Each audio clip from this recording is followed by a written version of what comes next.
দেখুন, ভোট থেকে মাত্র কয়েক মাস দূরে দাঁড়িয়ে রয়েছে বাংলা। মেরুকরণের মৃদু মন্দ বাতাস বইছে।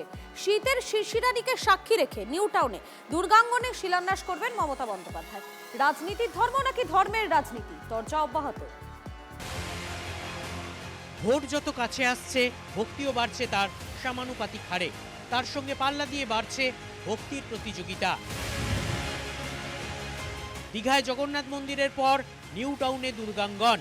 21শে জুলাই শহীদ দিবসে ধর্মতলার সভা থেকে দুর্গাঙ্গনের ঘোষণা করেছিলেন মমতা বন্দ্যোপাধ্যায়। আগামী দিন ওই জগন্নাথ ধামের অনুকরণে একটা দুর্গা অঙ্গন আমি বাংলায় করে দেব। সোমবার রাজারহাট নিউ টাউনে দুর্গাঙ্গনের শিলান্যাস করবেন মমতা বন্দ্যোপাধ্যায়। সোমবার মুখ্যমন্ত্রী মমতা বন্দ্যোপাধ্যায় নিউ টাউনের এখানেই শিলান্যাস করবেন দুর্গাঙ্গনের। 261 কোটি 99 লক্ষ টাকা বরাদ্দ করা হয়েছে।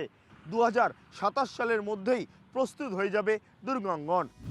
দুর্গাঙ্গনের দায়িত্বে হিডকো চেয়ারপারসন মন্ত্রী চন্দ্রিমা ভট্টাচার্য। ইকো পার্কের কাছে দুর্গাঙ্গন তৈরি হবে। এরপরই শুরু হয়ে যাবে কাজ। আনুমানিক খরচ 261 কোটি 98 লক্ষ 30,304 টাকা। শুধু মন্দির নয়, তৈরি হবে দুর্গা পীঠও, যেখানে দুর্গাপুজোর ঐতিহ্য, পৌরাণিক গল্প এবং শিল্পকলা প্রদর্শিত হবে। দুর্গাঙ্গন নিয়ে স্বাভাবিকভাবেই তৃণমূলকে কটাক্ষ করতে ছাড়েনি বিজেপি।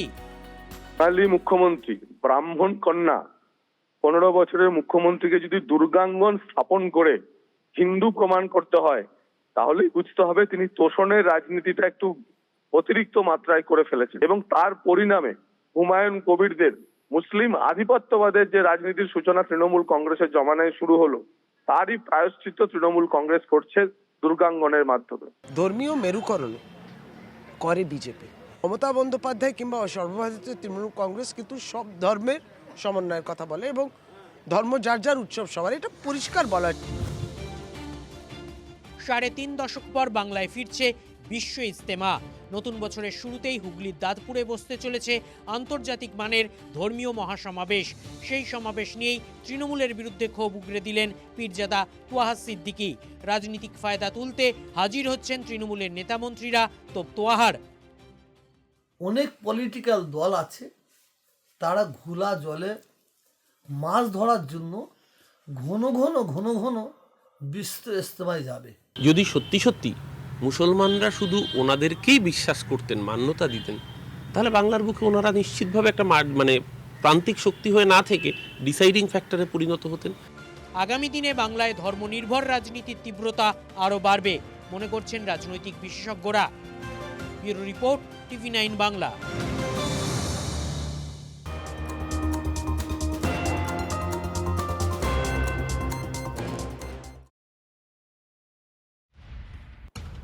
দেখুন,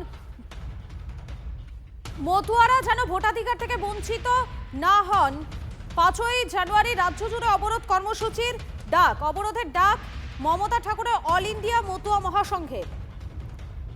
ঠাকুরবাড়িতে মতুয়াদের একাংশকে মারধরের প্রতিবাদে অবরোধ। 5ই জানুয়ারি বেলা 12টায় জেলায় জেলায় অবরোধ কর্মসূচির ঘোষণা করা হয়েছে। মতুয়ারা তাদের সঙ্গে নিয়ে কটাক্ষ করেছেন শান্তনু ঠাকুর এবং কোনো মতুয়া যেন ভোটাধিকার থেকে বঞ্চিত না হন, এই দাবিতে রাজ্য জুড়ে অবরোধ কর্মসূচির ডাক দিলেন মমতা ঠাকুরের অল ইন্ডিয়া মতুয়া মহাসংঘ। 5ই জানুয়ারি বেলা 12টায় জেলায় জেলায় অবরোধের কর্মসূচির ডাক। ঠাকুরবাড়িতে মতুয়াদের একাংশকে মারধরের প্রতিবাদও জানানো হবে। ঠাকুরবাড়িতে বৈঠকের পর ঘোষণা মমতা ঠাকুরের অল ইন্ডিয়া মতুয়া মহাসংঘের। মমতা বলার এই কর্মসূচিকে আমল দিতে নারাজ শান্তনুপন্থী মতুয়ারা।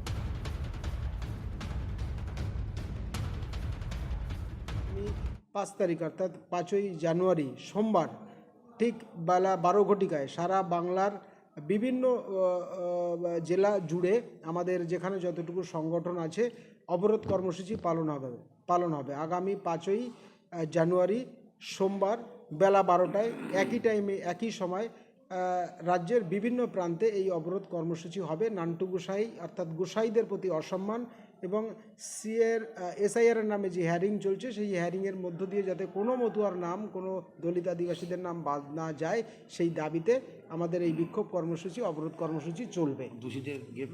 অবরোধ করতেই পারে, তারা কর্মসূচি নিতেই পারে, কিন্তু মানুষ কতটা গ্রহণ করবে সেটা মানুষই বুঝিয়ে দেবেন এবং মতুয়ারা এই কর্মসূচিকে কতটা গ্রহণ করে মতুয়ারাই বুঝিয়ে দেবে।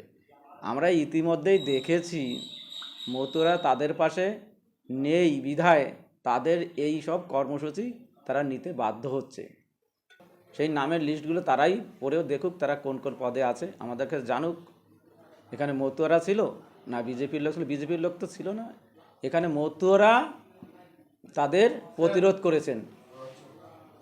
এই মতুয়ারাই আবার কেসে তারা আসামি হয়েছেন, এটুকু বলতে পারি।